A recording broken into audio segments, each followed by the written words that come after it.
नमस्कार, स्वागत है आप सभी का समृद्धि अनुराग कॉम्पिटिशन सेंटर चूरू के ऑनलाइन प्लेटफॉर्म पर।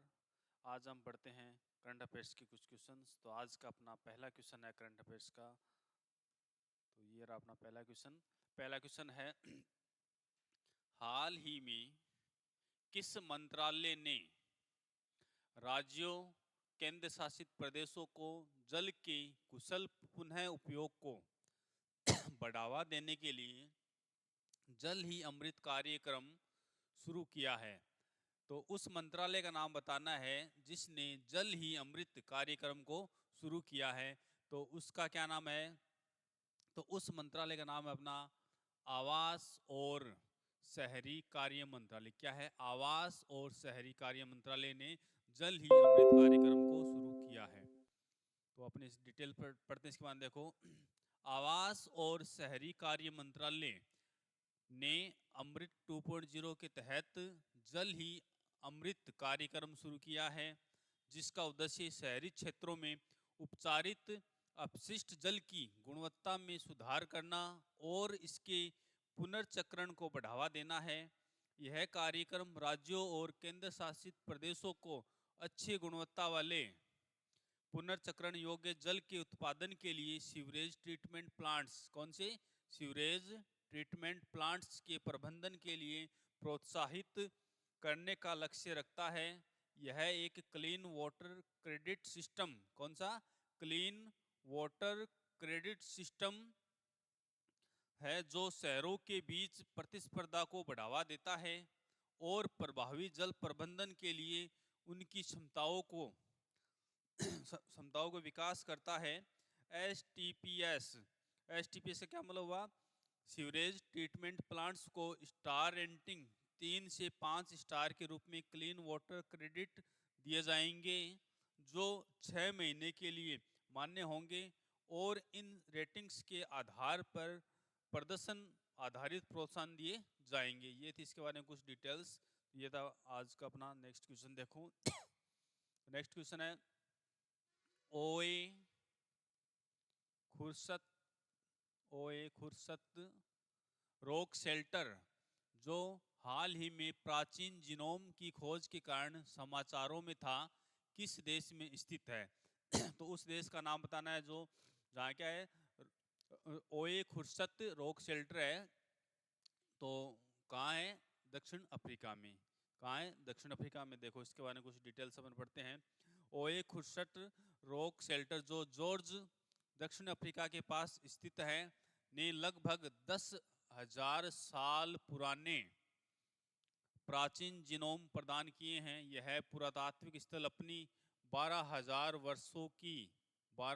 वर्षों की मानव निवास की रिकॉर्डिंग और कई प्राचीन जीनोम की खोज के लिए महत्वपूर्ण है, जो क्षेत्र के निवासियों के बीच उल्लेखनीय आनुवंशिक निरंतरता को दर्शाते हैं। ये खोजें अफ्रीका की समृद्ध आनुवंशिक विविधता को और मानव इतिहास के लिए इसके महत्व को समझाने की आवश्यकता को उजागर करते हैं। ये था इसके बारे में कुछ अपनी डिटेल्स। अब देखते हैं अपना नेक्स्ट क्वेश्चन आज की करंट अफेयर्स की क्लास का। तो नेक्स्ट क्वेश्चन है, हाल ही में भारत अमेरिका ने कहां पर ऐतिहासिक 10 वर्षीय रक्षा ढांचा पर हस्ताक्षर किए हैं? रक्षा ढांचा पर हस्ताक्षर किए हैं। तो वो अपना देश है कुआलालंपुर। कौन सा है? कुआलालंपुर। और कुआलालंपुर कहाँ है? ये है मलेशिया में। कहाँ है? मलेशिया में। तो कुआलालंपुर जो कि मलेशिया में स्थित है, वहाँ पर भारत के रक्षा मंत्री और अमेरिका के जो राष्ट्रपति, इन दोनों ने डिफेंस फ्रेमवर्क, कौन सा? डिफेंस फ्रेमवर्क पर क्या किए हैं? साइन किए हैं। डिफेंस फ्रेमवर्क को हिंदी में क्या बोलते हैं? रक्षा ढांचा। क्या बोलते हैं? रक्षा ढांचा। इस पर अमेरिका और भारत के रक्षा मंत्रियों ने क्या किए हैं? साइन किए हैं। तो भारत के रक्षा मंत्री कौन है? राजनाथ सिंह है। और यूएस अमेरिका के रक्षा मंत्री पीटर हेंगसेथ है। इन दोनों ने कुआलालंपुर जो मलेशिया में, वहां पर 10 वर्षीय रक्षा ढांचा उस पर साइन किए हैं। देखो नेक्स्ट क्वेश्चन अपना नेक्स्ट क्वेश्चन है, हाल ही में भारत ने किस देश में स्थित आयनी एयरबेस पर अपना संचालन आधिकारिक रूप से बंद किया है? तो आयनी एयरबेस पर अपना आधिकारिक रूप से संचालन बंद कर दिया है भारत ने। हमें बताना है कि वो किस देश में स्थित है। तो वो है अपना ताजिकिस्तान में। कहाँ है? ताजिकिस्तान, ऑप्शन नंबर सी अपना वहाँ पर आयनी एयरबेस है। साथ ही आपको बता देते हैं कि आयनी एयरबेस भारत का विदेश में पहला एयरबेस है। आयनी एयरबेस जो कि ताजिकिस्तान में है, भारत का विदेश में पहला एयरबेस है। इसका दूसरा नाम क्या है? गिसार सैन्य हवाई अड्डा। इसका दूसरा नाम क्या है? आयनी एयरबेस का दूसरा नाम है गिसार सैन्य हवाई अड्डा। और यहाँ पर भारत ने क्या कर दिया? अपना संचालन बंद कर दिया है। फिर देखो नेक्स्ट क्वेश्चन, हाल ही में केंद्रीय गृह मंत्री ने नए यात्री टर्मिनल भवन और मैत्री द्वार का उद्घाटन किस राज्य में किया है? क्या है? नए यात्री टर्मिनल भवन और मैत्री द्वार का उद्घाटन किस राज्य में किया है? तो वो राज्य है अपना पश्चिम बंगाल। पश्चिम बंगाल राज्य में नए यात्री टर्मिनल भवन और मैत्री द्वार का उद्घाटन किया है। आप देखो इसके बारे में कुछ डिटेल्स अपन पढ़ते हैं। केंद्रीय गृह मंत्री ने हाल ही में पश्चिम बंगाल के पेट्रापोल में नए यात्री टर्मिनल भवन और मैत्री द्वार का उद्घाटन किया, जिसका निर्माण भूमि पत्तन प्राधिकरण द्वारा 487 करोड़ रुपए की लागत से किया गया। भूमि पत्तन प्राधिकरण की स्थापना 2010 के भूमि पत्तन प्राधिकरण अधिनियम के तहत की गई थी, ताकि यात्रियों और सामान की सीमा पर आवाजाही का प्रबंधन किया जा सके। इसका मुख्य दायित्व भारत में बुनियादी ढांचा का निर्माण करना और रख रखाव करना है, जो सीमाओं के साथ एकीकृत चेक पोस्ट की देखरेख करता है। केंद्रीय सरकार अध्यक्ष और सदस्यों की नियुक्ति करती है, जो 5 साल तक या 60 साल की उम्र तक सेवा करते हैं। भूमि पत्तन प्राधिकरण के लिए नोडल मंत्रालय गृह मंत्रालय। कौन सा इसका जो नोडल मंत्रालय है वो कौन सा है? अपना होम मिनिस्टर है, वो है जो गृह मंत्रालय वो है। फिर देखो भारत के पहले बायो मैन्युफैक्चरिंग संस्थान, जिसका क्या नाम है? BRICK NABI का उद्घाटन कहाँ हुआ? तो भारत के पहले बायो मैन्युफैक्चरिंग संस्थान का उद्घाटन कहाँ हुआ? तो वो हुआ अपने मोहाली में। कहाँ हुआ? मोहाली में। अब देखो इसके बारे में कुछ डिटेल्स अपन पढ़ते हैं। भारत के पहले बायो मैन्युफैक्चरिंग संस्थान BRIC national agri food bio manufacturing संस्थान का उद्घाटन मोहाली में हुआ। ब्रिक NABI जैव प्रौद्योगिकी के माध्यम से कृषि खाद्य क्षेत्र को उन्नत बनाने का लक्ष्य रखता है और विकसित भारत और मेक इन इंडिया पहल का समर्थन करता है। यह संस्थान उच्च उपज वाली फसलों, जैव उर्वरकता और जैव कीटनाशकों पर ध्यान केंद्रित करता है, ताकि अनुसंधान को वाणिज्यीकरण तक पहुंचाया जा सके। यह जैव आधारित समाधानों को बढ़ावा देता है, जैसे स्थायी कृषि के लिए सूक्ष्म जीव किण्वन, जो फसल उत्पादन, खाद्य गुणवत्ता और वैकल्पिक प्रोटीन स्रोतों का सुधार करता है। तो नेक्स्ट क्वेश्चन है, नई दिल्ली में डिजिटल जीवन प्रमाण पत्र अभियान 3.0 किस मंत्रालय ने शुरू किया है? कौन सा अभियान? डिजिटल जीवन प्रमाण पत्र अभियान 3.0 किस मंत्रालय ने शुरू किया है? तो देखो वो मंत्रालय है अपना कार्मिक लोक शिकायत और पेंशन मंत्रालय। कौन सा है? कार्मिक लोक शिकायत और पेंशन मंत्रालय, जिन्होंने डिजिटल जीवन प्रमाण पत्र अभियान 3.0 को क्या किया है? शुरू किया है। कार्मिक लोक शिकायत और पेंशन राज्य मंत्री डॉक्टर जितेंद्र सिंह ने नई दिल्ली में डिजिटल जीवन प्रमाण पत्र अभियान 3.0 की शुरुआत की। पेंशन और पेंशनभोगी कल्याण विभाग द्वारा संचालित यह अभियान इस महीने की 30 तारीख तक 800 शहरों और जिलों में चलेगा। इसका उद्देश्य डिजिटल जीवन प्रमाण पत्र को बढ़ावा देना और चेहरे की पहचान तकनीक के माध्यम से पेंशन भोगियों को सशक्त बनाना है। पेंशन प्राप्त करने के लिए पेंशन भोगियों को हर वर्ष जीवन प्रमाण पत्र जमा कराना आवश्यक है। आधार आधारित योजना जीवन प्रमाण पत्र 2014 में शुरू की गई थी ताकि डिजिटल जीवन प्रमाण पत्र को आसानी से जमा किया जा सके। बैंकों, इंडिया पोस्ट पेमेंट्स बैंक और पेंशन संगठनों के साथ सहयोग से यह सुनिश्चित होता है कि जागरूकता दूरस्थ क्षेत्रों तक भी पहुंचे।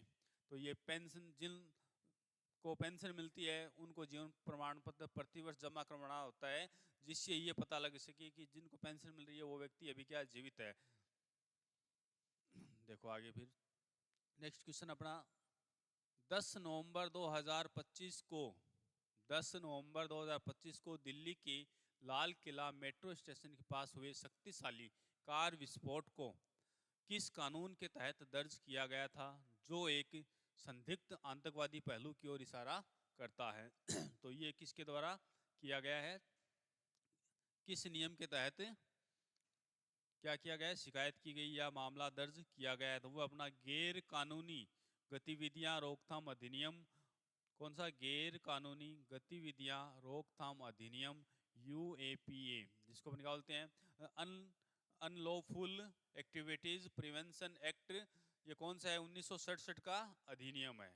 कब का है UAPA, इसको अपन क्या बोलते हैं, गैर कानूनी गतिविधियां रोकथाम अधिनियम 1967। इसको 2019 में क्या किया गया, संशोधित किया गया, जिसके बाद से किसी व्यक्ति को हम क्या दे सकते हैं, उनकी गतिविधियों के आधार पर आतंकवादी का दर्जा दे सकते हैं। तो ये जो UAPA है अपना गैर कानूनी गतिविधियां, इसका उद्देश्य क्या है कि भारत में ऐसी गतिविधियों को नियंत्रण करना, उनका रोकथाम करना जो भारत की संपूर्णता, एकता, अखंडता को क्या करता है, नुकसान पहुंचाता है या भारत में शांति भंग करता है, ऐसी गतिविधियों को पर नियंत्रण और उन पर रोकथाम करना इस अधिनियम का क्या है, कार्य है। फिर देखो हाल ही में किस संस्था ने शिकायत निवारण मूल्यांकन और सूचकांक 2023 जारी किया।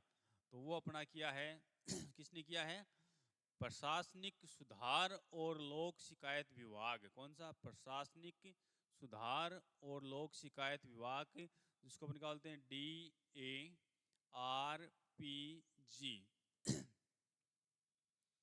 तो इसको अपन क्या बोलते हैं, डिपार्टमेंट, क्या इसको क्या बोलते हैं, department of administration reforms and public grievance. क्या बोल सकते हैं, department of administrative reforms and public grievance. और इसके वर्तमान जो सचिव है वो कौन है, इसके वर्तमान सचिव है प्रशासनिक सुधार और लोक शिकायत विभाग के श्री V श्रीनिवास। कौन है, श्री V श्रीनिवास, ये इसके क्या वर्तमान सचिव है। देखो शिकायत निवारण मूल्यांकन और सूचकांक 2023 प्रशासनिक सुधार और लोक शिकायत विभाग द्वारा जारी किया गया। इसे संसदीय स्थायी समिति की सिफारिशों के आधार पर प्रशासनिक सुधार और लोक शिकायत विभाग द्वारा अवधारणा दी गई थी। यह सूचकांक केंद्रीय मंत्रालयों और विभागों की शिकायत निवारण प्रणालियों का 4 आयामों, कौन कौन से, दक्षता, फीडबैक, डोमेन और संगठनात्मक प्रतिबद्धता के माध्यम से 11 संकेतकों के साथ मूल्यांकन करता है। इसका उद्देश्य शिकायत निवारण में मजबूती और सुधार के क्षेत्रों की पहचान करना है। कृषि और किसान कल्याण विभाग पहले स्थान पर रहा, इसके बाद डाक विभाग ग्रुप A का स्थान रहा है। अब देखो नेक्स्ट क्वेश्चन अपना सिद्धार्थ कौल, जिन्होंने हाल ही में अपनी सेवानिवृत्ति की घोषणा की है, किस खेल से जुड़े हैं। खिलाड़ी का क्या नाम है, सिद्धार्थ कौल। क्या नाम है, सिद्धार्थ कौल है। उन्होंने भी सेवानिवृत्ति अर्थात रिटायरमेंट, संन्यास की घोषणा की है। तो हमें बताना है कि सिद्धार्थ कौल का संबंध किस खेल से हैं? तो उस खेल का नाम बताना है जिसका संबंध सिद्धार्थ कौल से है, तो वो है अपना क्रिकेट। कौन सा है? क्रिकेट है। देखो इसके बारे में कुछ डिटेल्स अपन पढ़ते हैं।